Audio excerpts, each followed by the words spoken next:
ગુજરાતમાં આંતરજ્ઞાતીય લગ્નને લઈને ઘણા બધા વિવાદો અને ચર્ચાઓ ચાલી. હમણાં થોડાક સમયથી રબારી સમાજની દીકરી અને સિંગર કિંજલ રબારી વિવાદોમાં આવી છે. રબારી સમાજની દીકરી હોય કિંજલ રબારીએ ચૌધરી સમાજમાં લગ્નની વાત કરી અને આ ચર્ચાઓએ રબારી સમાજમાં ભારે વિવાદ ઊભો કર્યો.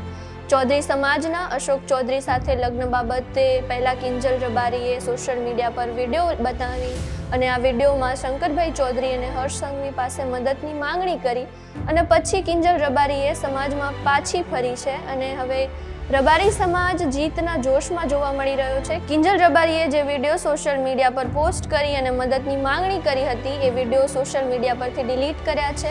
રબારી સમાજના આગેવાન ઠાકરસિંહ રબારીએ આને સમાજની વિજય ગણાવી છે અને ચૌધરી સમાજ અને રબારી સમાજની એક બેઠક પણ થઈ હતી.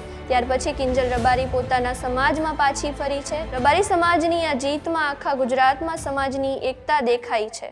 આ જ પ્રકારની તમામ અપડેટ જોવા માટે ન્યૂઝરૂમ ગુજરાતને લાઇક, શેર અને સબસ્ક્રાઇબ કરવાનું ભૂલતા નહીં.